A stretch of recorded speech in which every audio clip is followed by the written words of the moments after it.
V6 third professional MBBS student of Shanti Niketan medical college.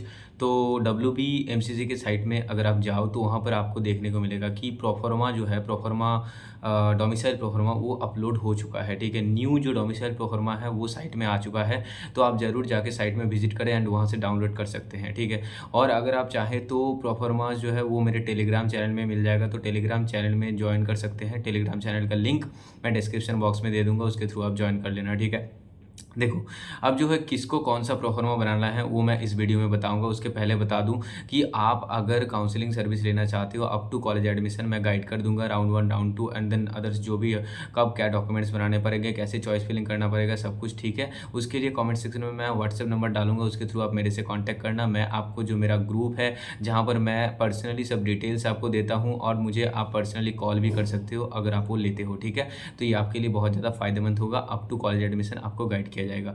अब देखो किसको कौन सा प्रोफार्मा बनाना है वो मैं अभी आपको बता देता हूँ। तो पहले मैं स्टार्ट करता हूँ। देखो प्रोफार्मा देखो A2 से। प्रोफार्मा A2 किसको बनाना है? प्रोफार्मा A2 उसको बनाना है जिसने इस साल मतलब 2024 में 12th का एग्ज़ाम दिया था एंड वो फ्रेश कैंडिडेट है एंड इस बार नीट भी दिया। मतलब आपने इस साल ही 12th का एग्ज़ाम दिया और इस साल ही आपने नीट दिया और आपका जो है अभी रिज़ल्ट आया और आप काउंसलिंग में बैठ रहे हो, तो आपको प्रोफार्मा A2 बनाना है। ठीक है, एंड हाँ, आपको जो आपका जो 12th एंड 10th का जो एग्ज़ाम वो वेस्ट बंगाल से ही होना चाहिए। अलग मतलब दूसरे कोई स्टेट से अगर होता है तो नहीं होगा। ठीक है, अब देखो अगर मैं प्रोफार्मा A1 के बारे में बोलूँ तो A1 किसको बनाना चाहिए? A1 है अगर आप ड्रॉपर हो और आप अगर 10 साल से मतलब पिछले 10 साल से वेस्ट बंगाल में रह रहे हो, ठीक है, कंटिन्यूअसली एंड आपका जो 12th एंड 10th है वो अभी वेस्ट बंगाल से ही है, तो फिर आपको प्रोफार्मा A1 बनाना पड़ेगा। प्रोफार्मा A1 और A2 का डिफरेंस ज़्यादा नहीं है। प्रोफार्मा A2 है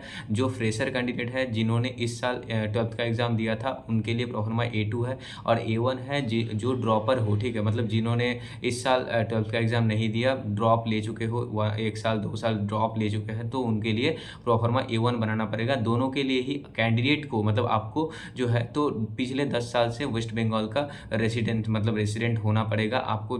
आप अगर 10 साल से वेस्ट बंगाल में पिछले 10 साल से रह रहे हो और 12th एंड 10th का एग्ज़ाम अगर आपका वेस्ट बंगाल से है तो ही आप जो है प्रोफार्मा A1 एंड A2 के लिए एलिजिबल होगे। ठीक है, अब देखो जो कैंडिडेट्स कुछ कारण से जो है तो वेस्ट बंगाल के मतलब जिनके पेरेंट्स वेस्ट बंगाल के एड्रेस होता है, जिनके पेरेंट्स का एड्रेस वेस्ट बंगाल का होता है, जैसे मानो कि यहाँ का परमानेंट एड्रेस कोई मतलब किसी का पेरेंट का address permanent address West Bengal का है, लेकिन किसी कारण से पेरेंट का जॉब या फिर कुछ रीज़न के वजह से मतलब कैंडिडेट को अगर दूसरे स्टेट में पढ़ाई करना पड़े एंड वहाँ पर अगर कैंडिडेट ने 10th एंड 12th का एग्ज़ाम दिया है, लाइक मानो कि वेस्ट बंगाल में आपके जो पेरेंट्स है उसका घर है एंड अदर्स जो भी है एड्रेस है, लेकिन पेरेंट्स का जॉब अलग स्टेट में है, इसीलिए आपको अलग स्टेट में पढ़ना पड़ रहा है, वहाँ पर आपने 10th एंड 12th का एग्ज़ाम दिया है, तो फिर आप प्रोफार्मा बी के लिए एलिजिबल हो जाते हो, आप प्रोफार्मा बी बना सकते हो।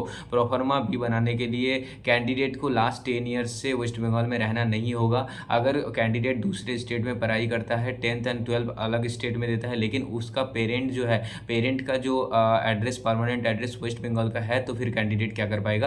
प्रोफार्मा बी बना के डोमिसाइल सर्टिफिकेट बना के वेस्ट बंगाल में काउंसलिंग करवा पाएगा। ठीक है, तो अब देखो ये प्रोफार्मा बी अगर आप बनाते हो तो उसके लिए आपके जो पेरेंट्स हैं ना, पेरेंट्स का दो मतलब आईडी लगते हैं, एक है वोटर आईडी या आधार आईडी या पासपोर्ट, इन तीनों में से कोई भी दो आईडी वेस्ट बंगाल के एड्रेस का होना चाहिए। उसके बाद ही जो है आपका जो प्रोफार्मा बी है वो वहाँ पर एप्लीकेबल होगा। मतलब प्रोफार्मा बी के साथ साथ आपके पेरेंट्स के दो आईडी मतलब वोटर आईडी, आधार आईडी, पासपोर्ट में से तीनों में से कोई भी दो आईडी जो है तो वहाँ पर आपको सबमिट करना पड़ेगा। ठीक है, ये भी एक चीज़ है।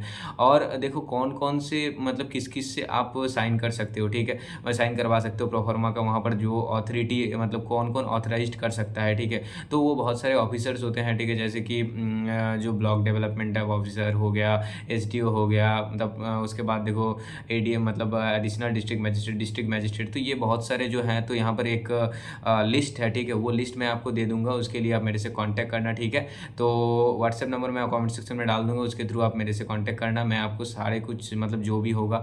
अब देखो धीरे धीरे बहुत सारे जो अपडेट्स हैं वो WBMCC के साइट में आते रहेंगे।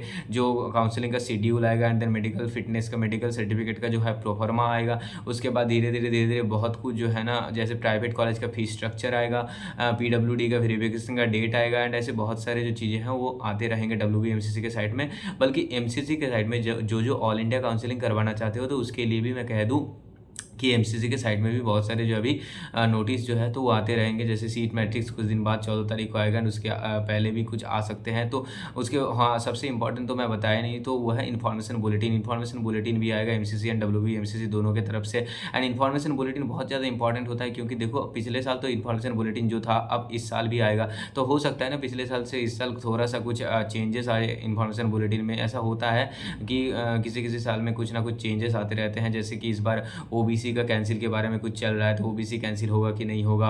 एंड देन अदर्स बहुत सारे जो है तो कुछ कुछ चीज़ें जो कि मतलब जैसे राउंड जो काउंसलिंग के राउंड होते हैं, राउंड 1 राउंड 2, तो एक बार हुआ था कि हाँ ऑल इंडिया का कोई भी सीट स्टेट में नहीं आएगा। एक बार हुआ कि हाँ पहले तो राउंड 2 से राउंड 3 में अपग्रेडेशन नहीं होता था, तो अब राउंड 2 से राउंड 3 में मतलब मॉक राउंड में भी आप अपग्रेडेशन कर सकते हो। तो ऐसे बहुत सारे जो चीज़ें हैं ना, तो कुछ ना कुछ बदलाव आते रहते हैं। तो इसके लिए आप अपडेटेड रहना।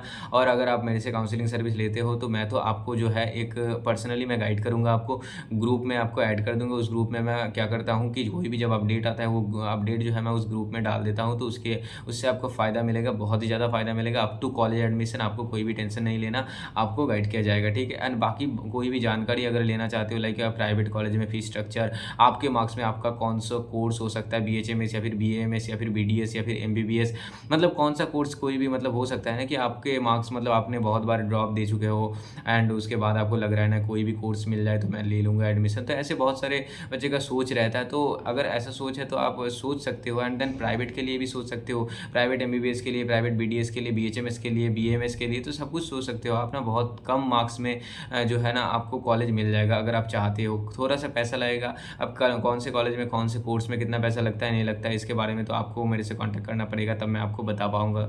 डोंट वरी, ठीक है। तो अभी जो है आप धीरे धीरे में देखो डब्ल्यूबीएमसीसी के साइड में जाकर विजिट करो, ठीक है। वहाँ पर जाओ एंड वहाँ पर जाके आपको डोमिसाइल परफॉर्मा मिल जाएगा।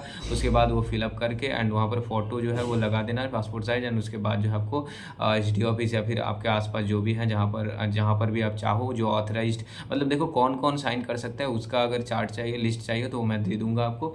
एंड देन आप वो बना सकते हो इजीली, ठीक है। तो इससे आपको काउंसलिंग में कोई भी दिक्कत नहीं होगा, क्योंकि डोमिसाइल सर्टिफिकेट एक ऐसा चीज़ है ना कि ड्यूरिंग वेरिफिकेशन जो है तो बहुत सारे बच्चे का जो है एडमिशन कैंसिल हो जाता है। तो मैं नहीं चाहता कि आपका एडमिशन कैंसिल हो ये डोमिसाइल सर्टिफिकेट के कोई भी झंझट के वजह से, ठीक है। आपका सब कुछ स्मूथ होना चाहिए, काउंसलिंग बहुत ही अच्छे से होना चाहिए एंड एडमिशन आपको मिलना चाहिए। अगर आपका मतलब मार्क्स बहुत ही अच्छा है एंड आपको कॉलेज मिलेगा तो, ठीक है। तो बाकी चलो कोई भी अपडेट होगा इस चैनल में दे दूंगा, तो डोंट वरी, चैनल को सब्सक्राइब कर लेना, ठीक है। एंड कुछ भी क्वेरीज हो कमेंट सेक्शन में आप डाल सकते हो। एंड कमेंट सेक्शन में व्हाट्सएप नंबर के थ्रू मेरे से कॉन्टैक्ट करना। डिस्क्रिप्शन बॉक्स में Telegram channel link, Instagram link मैंने दे दिया है, उसके थ्रू भी आप मेरे से कॉन्टैक्ट कर सकते हो, ठीक है। आगे मिलते हो, ओके, बाय।